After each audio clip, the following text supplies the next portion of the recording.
everybody, Dean Computer Peeps here. I just wanted to go through our battery backups and how we configure these and just talk about battery backups in general. I know I'm a broken record when it comes to battery backups, but I was just prepping one here for shipment and looking at the labels and just wanted to go through why we label them this way, what the importance is, and just talk about, again, battery backups in general. So first thing is, labeling these is one of the biggest helps. Without that, it's really just a plastic box. And so when people see that, especially when you're on the phone, a million times like, Dean, it's just a bunch of wires in here. I don't know what anything is. Just a bunch of black cables, black plastic boxes. I don't know what it is. So labeling things is the first thing you can do to make this obvious as far as what it is. We know it's battery backup now. Now the next thing is, again, if you look at these without any stickers on them, you may think it is a glorified surge strip, and it is not. So you don't want to look at this as though it's a power bar. A surge strip is something where you can plug in a bunch of things to it and they work. This is meant to keep the computer running on battery backup power during a storm or during some power event that took power away from that power outlet.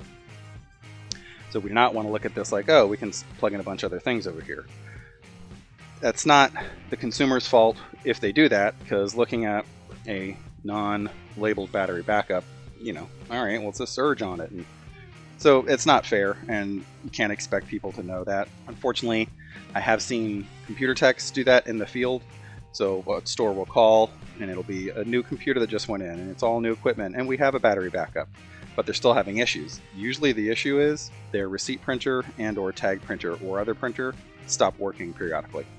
So it'll work like 90% of the time and then stop, reboot, power off, unplug, replug, any one of those things, it'll work again. And it'll continue like that until it stops again.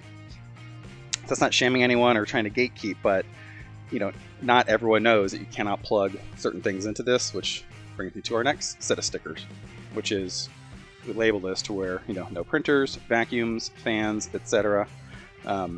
Printers, even, what appear to be small, like the thermal tag and receipt printers, they pull a lot of power. They have a pretty high power draw.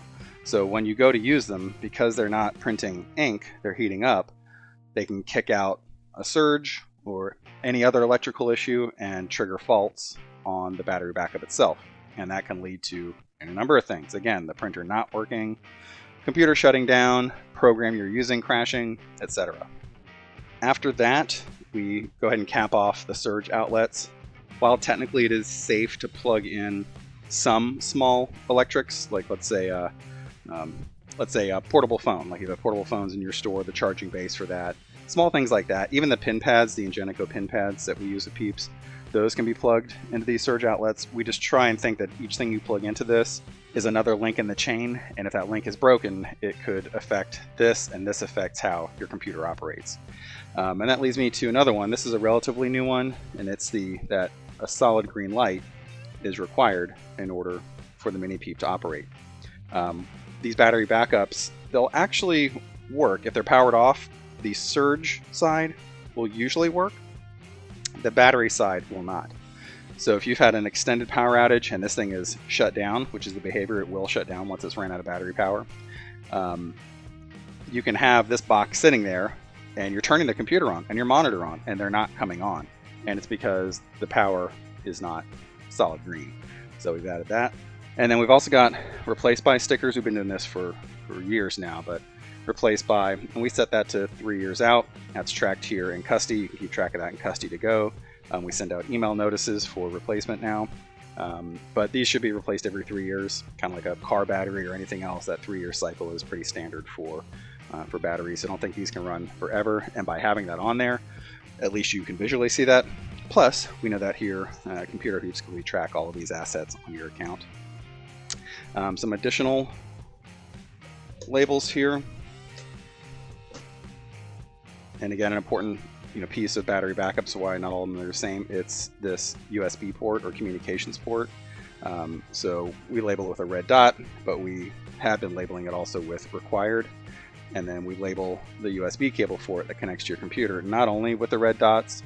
We're kind of phasing out the red dots because they're a good idea at the base, but they can be useless after years, especially with multiple things. So we just have literal what it is and where does it go on each and everything. It's much easier just to look at that and read. But this has to be plugged in to the computer.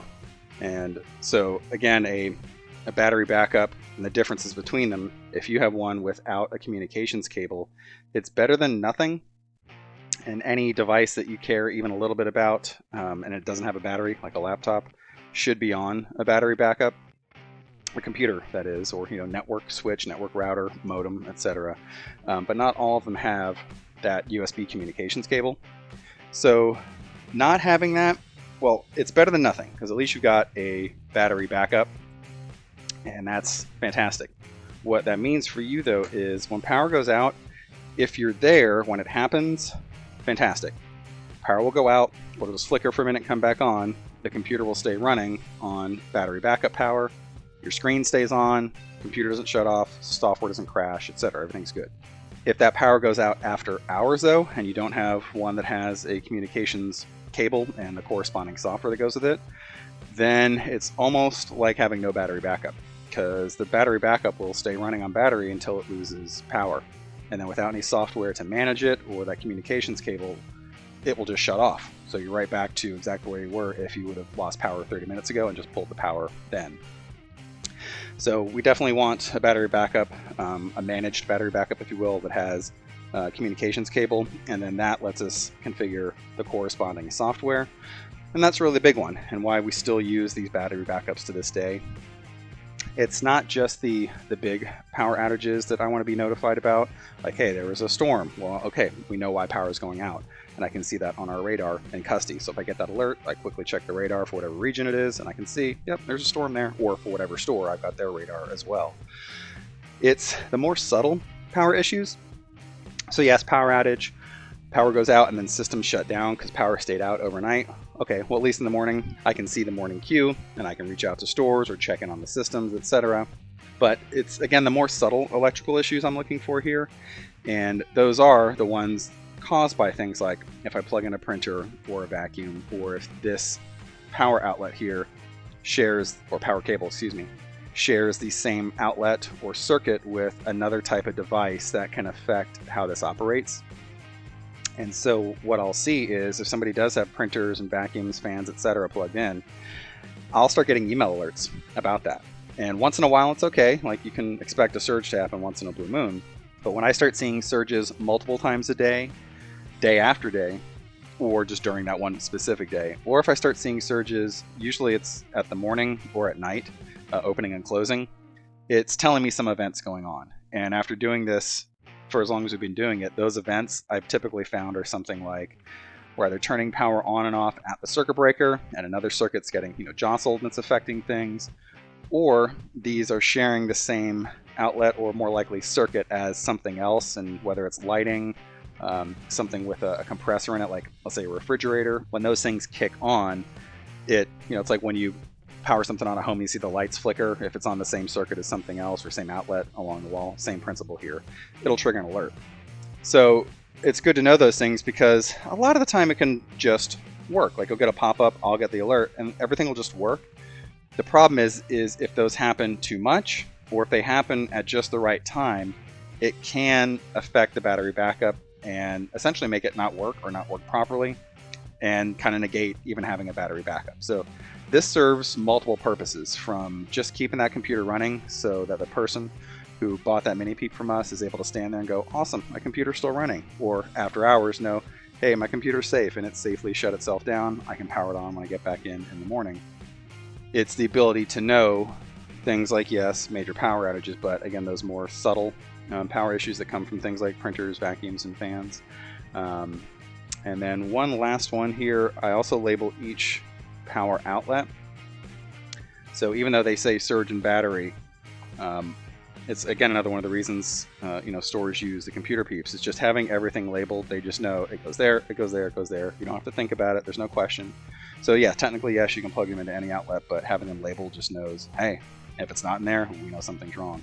Because we also label the end of each cable. I actually haven't labeled this one, but we now label the end of literally everything. So when this is plugged into the wall and you're like, what is it?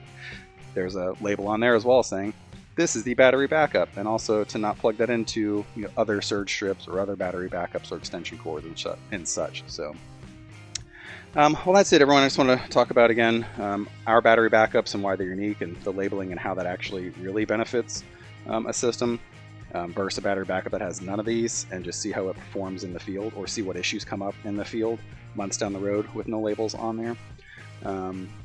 And just battery backups in general. That's why it's important to have one. Something I know I'm a broken record about, but it's something I think we just can't talk about too much. And I see day after day just how many issues come up because of them, or by not having them, or not having a labeled one. So, well, everybody, thanks again for watching. This is Dean again at Computer Peeps, and have a good day. Take care.